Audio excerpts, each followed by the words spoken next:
Well, it's the 4th of June, 2020. Here we are, and let's talk a little about Israel and Palestine and the Middle East peace process as I understand it. And it's interesting, isn't it? I mean, I've said before, but I was very interested by the offer by the Sultan of Oman to be intermediary between Israel and Iran.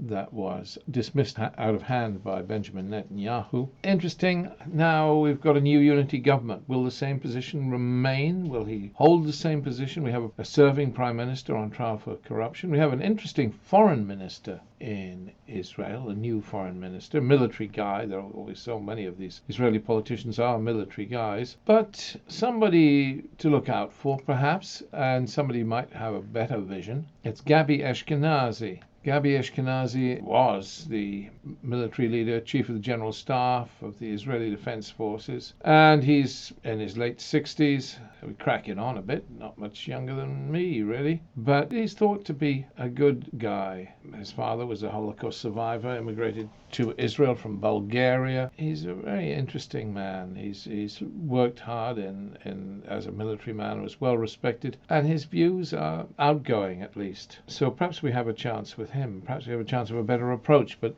a better approach to Israel's rapprochement with Iran does not mean a better approach to everything else. Nonetheless, it's interesting how confused the whole Israeli military establishment are by Benjamin Netanyahu's plan to annex the West Bank. It's inspired by the Trump's peace plan in part, and the support he's getting from Donald Trump. But nobody in the Israeli military has the faintest idea what Benjamin Netanyahu means by it. I'm going to annex the West Bank. I was always told the difference between a negotiated peace and an imposed peace was the Jordan Valley, so I can see that. Yes, okay. Israel takes the Jordan Valley, but Israel's already taken the Jordan Valley. So where's the difference here? It's symbolic, isn't it, really? It's symbolic, saying Israel annexes the West Bank. Of course, they annex it. They can annex it by a mere majority vote in the Knesset. To unannex it would take quite a vote indeed. Yeah, 2/3 majority, wouldn't it, under Israeli law. It's going to be much more difficult to unannex once it's annexed, but it's an obstacle in the way of the peace process, such as it is.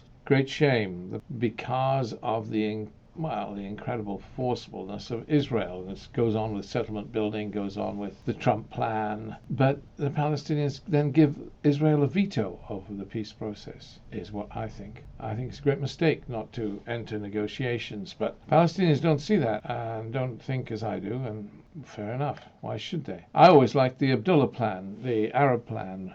The phased introduction of the Abdullah plan has been something that I've believed in for years. I think it's the best plan on the table. But you can't get it all in one, but you can get it in step by step. We have to have a kind of three-state solution now rather than a two-state solution. I mean, Hamas is not part of the PLO, unfortunately, and Gaza is not part of the West Bank. Well, it never was it? But Palestine is divided into two states that are very unlikely to have any elections, two states with two separate governments. There was always a chance, and the chance was in Israel's hands to have a credible Palestinian government. I mean, had Marwan Barghouti been released from Israel's jails, this would have gone beyond symbolic, meaning it would mean to have effective Palestinian leadership. But Israel and Hamas reached a bargain not to release Marwan Barghouti.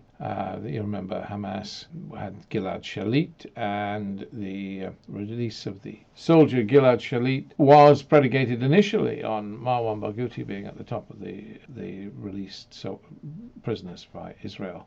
In return for Gilad Shalit, Hamas asked Israel to take Marwan Barghouti off the list. Obviously, too frightening for them to have a credible leader for Fatah, because, well, he would have got support all over the place.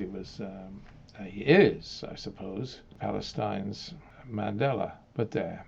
He'll probably die in an Israeli jail. But Fatah leadership is partly to blame for the dead hand we see on this, because their non-cooperation under the previous, of course, years back, but previous leadership of Fatah and the PLO, Yasser Arafat, Israel would never have been given a veto on peace talks by saying there'd be no peace talks while settlement building take place. And so, yes, Netanyahu can relax and play games and talk about annexing the West Bank and so on with nobody to call him to account.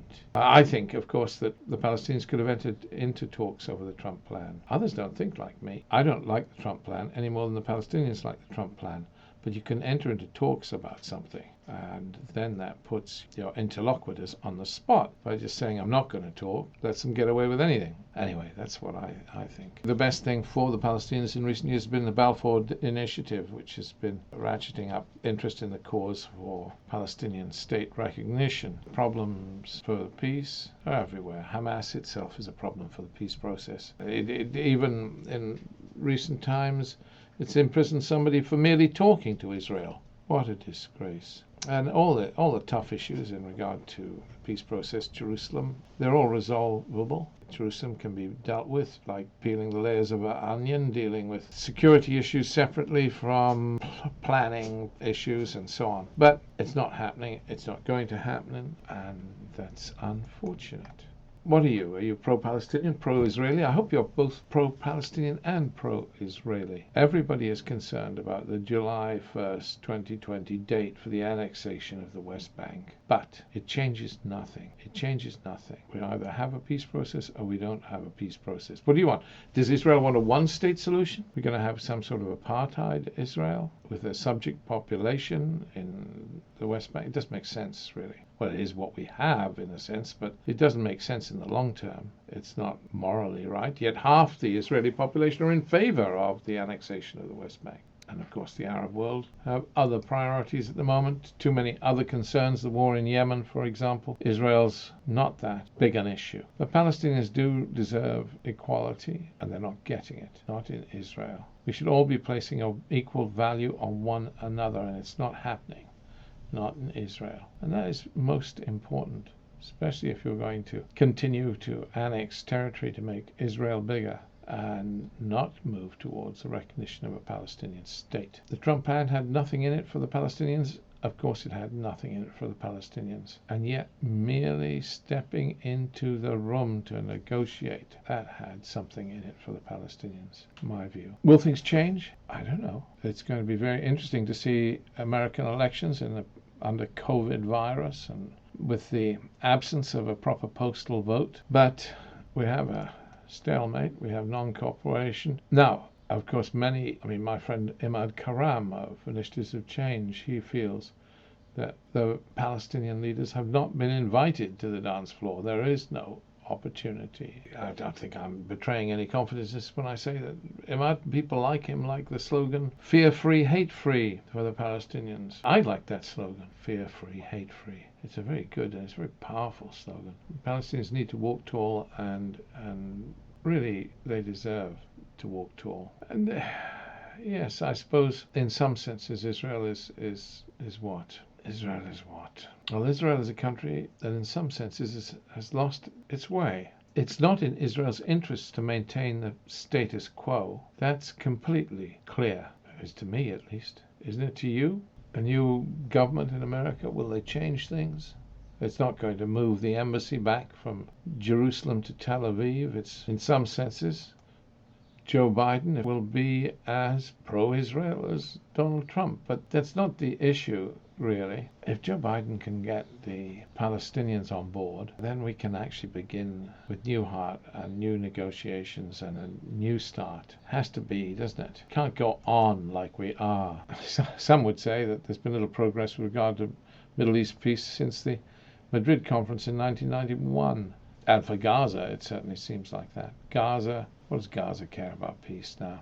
All it cares about is survival. It's what my friends in Gaza tell me. All they want is somewhere to live in peace, something to eat. They've had it hard for a long time now in Gaza. We live in a new virtual world, a world where governments have failed us, but where perhaps people can be the catalyst for peace and reconciliation. I'm not entirely despairing of the new unity government in Israel. There is a chance, at least we have to hope that there's a chance of a better approach. There will be a different flavor to government in Israel, that's for sure. And Palestinian Israelis have started to, the Arab Israelis have started to vote in elections. that makes them a more powerful voice. Perhaps there is more hope around, more thinking around, especially in this post-coronavirus world. People are thinking more deeply. And perhaps the final word on the Israel-Palestine story will yet be peace. Let's hope so, and let's pray so. And as a footnote, good luck to Israel's new foreign minister, because he seems like a good guy. God bless Gabi Ashkenazi. We wish him well.